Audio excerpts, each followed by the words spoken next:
Paz do Senhor, meu irmão, minha irmã. Sou o pastor Claudemilton. Seja muito bem-vindo de volta ao meu canal. A mensagem de hoje tá uma mensagem divina e eu tenho certeza que ela vai impactar o seu coração. Esta mensagem, ela nos direciona a uma certeza de que nós podemos atrair o nosso milagre, alcançar o nosso milagre através daquilo que nós temos. Muitas vezes a gente pode até dizer, eu não posso, eu não consigo, eu não tenho recurso, mas sim, aquilo que você acha que não tem, aquilo que nós achamos que é insignificante, é exatamente isso que nós podemos usar para atrair o nosso milagre. E a mensagem de hoje ela está baseada no livro dos Salmos, capítulo 32, o versículo 6 e 7, que diz: portanto, que todos os que são fiéis orem a ti enquanto podem ser encontrados. Quando as muitas águas se levantarem, elas não os atingirão. Tu és o meu abrigo, tu me preservarás das angústias e me cercarás de canções de livramento. Glória a Deus. Vamos para a mensagem. Não esqueça de deixar o seu like, aperte o sininho para que você seja notificado sobre os próximos vídeos. Compartilhe essa mensagem com seu amigo, sua família, um colega de trabalho, para que todo seja alcançado por uma palavra de paz. A mensagem de hoje nos traz uma bela narrativa sobre Paulo e Silas, suas prisões, seguida de uma ação sobrenatural por meio de providência divina, que foi a libertação destes dois homens de Deus. Tudo começa a partir de uma visão que o apóstolo Paulo teve. O texto bíblico diz que durante a noite Paulo teve uma visão. Nela, um homem da Macedônia em pé rogava-lhe: passa a Macedônia e ajuda-nos. Certamente o que mais atrai a atenção das pessoas nesse texto é a informação, a ação de Deus em prol do livramento desses dois homens que estavam presos. Eu te convido agora a navegar comigo no contexto histórico da missão desses homens de Deus. A Bíblia diz que Paulo liderava uma equipe de missionários quando realizava a sua segunda viagem missionária. Na primeira viagem estava acompanhado de Barnabé. Porém, houve alguns desentendimentos na equipe quanto aos atos de João Marcos, primo de Barnabé. O clima ficou meio tenso entre eles e resolveram então pela divisão da equipe. Paulo escolhe então Silas para acompanhá-lo nessa nova viagem missionária. Passaram por várias cidades como Troas, Samotrácia, Nápoles, chegando então a Filipos, onde resolveram se instalar ali e passar alguns dias. Filipos era uma cidade muito destacada na região da Macedônia. Era muito próspera e tinha como referência a sua educação. Com uma conhecida escola de medicina, era uma cidade bastante desenvolvida, principalmente devido à mineração de ouro. Lucas revela que num sábado, desceram para o rio Gangites a fim de encontrar um lugar para orar.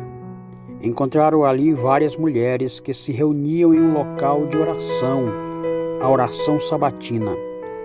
Andaram pelas ruas de Filipos pregando o evangelho e converteram várias pessoas, mas havia ali uma jovem escrava com um espírito maligno que os seguia, e chamando sempre a atenção toda para ela, ela clamava em voz alta: estes homens são servos do Deus Altíssimo e proclamam o caminho da salvação. Paulo, cheio do Espírito Santo, entendeu que aquela mulher estava sendo usada por espíritos de demônio para tentar atrapalhar o plano da salvação naquele lugar.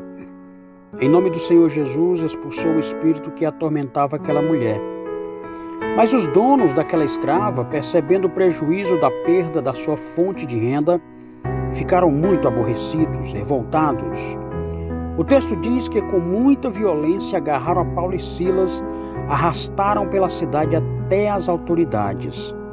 Naquela época, no Império Romano, era permitida a religião judaica, porém, aos judeus não era permitido converter os cidadãos romanos, pois ainda não estava clara para os romanos a compreensão entre cristianismo e judaísmo. Com todo o tumulto que se aglomerou na praça da cidade, os magistrados ignoraram qualquer procedimento legal e deram ordem para que Paulo e Silas fossem despidos e açoitados e presos. Por serem cidadãos romanos, Paulo e Silas não poderiam de forma alguma ter passado por essa sessão de tortura. Diante de uma situação caótica em que Paulo e Silas se encontravam, com seus corpos totalmente doloridos pelos açoites, Paulo e Silas resolveram então orar a Deus e cantar louvores dentro daquela prisão, e todos os presos os ouviam. Seus corpos estavam tomados pelas dores e sentiam muita fome, mas seus corações estavam voltados para Deus. Os outros presos que estavam ali ouviam as orações e as canções que Paulo e Silas cantavam, quando de repente, por volta da meia-noite, houve um violento terremoto de maneira que aquela prisão foi sacudida. E com isso, todas as portas se abriram, todas as correntes que estavam prendendo os prisioneiros se soltaram. Naquela região da Macedônia, havia incidência de terremotos. Porém, esse terremoto em específico foi uma intervenção como providência de Deus, ou seja, Deus agindo através do que eles tinham no momento, orações e louvores. Todos os prisioneiros estavam livres, mas nenhum deles fugiu. Todos estavam ao redor de Paulo e Silas, admirados com a ação de Deus, a qual os missionários cantavam louvores. Quando o carcereiro despertou e percebeu que todas as portas da prisão estavam abertas, entrou em desespero, pois ele sabia que se um único preso escapasse, ele pagaria com a sua própria vida. Então, desembainhando a sua espada, tentou tirar a própria vida. E Paulo, gritando, disse: "Não faça isso! Estamos todos aqui, ninguém fugiu." O carcereiro pegou uma tocha, percorreu todas as celas e, percebendo que todos estavam ali, levou todos para fora e perguntou a Paulo e Silas: "Senhores, que devo fazer para ser salvo?" Ao que respondeu Paulo: "Creia no Senhor Jesus Cristo e serás salvos tu e a tua casa."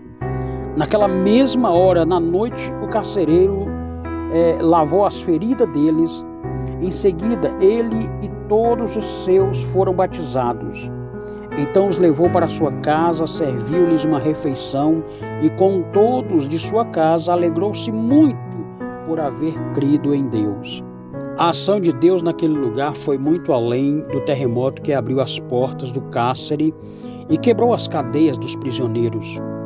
Foi um terremoto que quebrou as cadeias do pecado, da ignorância e da incredulidade. Abalou as bases da resistência do coração do carcereiro e de toda a sua família. O Senhor revela naquele ambiente o seu poder e a soberania de seus propósitos eternos. Um poder sobrenatural impactou de forma transformadora o coração e a vida do carcereiro, que foi notado nas suas palavras: "Senhores, o que devo fazer para ser salvo?" Essa mensagem libera para nós um grande ensinamento sobre como devemos agir e o que devemos usar como armas para nossa defesa diante do sofrimento. Talvez você esteja passando por uma situação que parece não haver solução. Você olha para todos os lados e não vê saída e diz que não há nada que possa ser usado em sua defesa. Aqueles homens também não tinham a menor chance de absorção, porém passaram a usar o improvável, o louvor e a adoração. Eles fizeram algo para chamar a atenção de Deus para eles e o milagre aconteceu. Então eu te pergunto: você quer vencer? Use o improvável, o louvor e a adoração. Eu quero orar pela tua vida. Senhor meu Deus e maravilhoso Pai, quero aqui neste momento humildemente a Ti, Senhor, interceder pelos meus irmãos e amigos Ensina os teus filhos a te adorar, a louvarem o teu nome.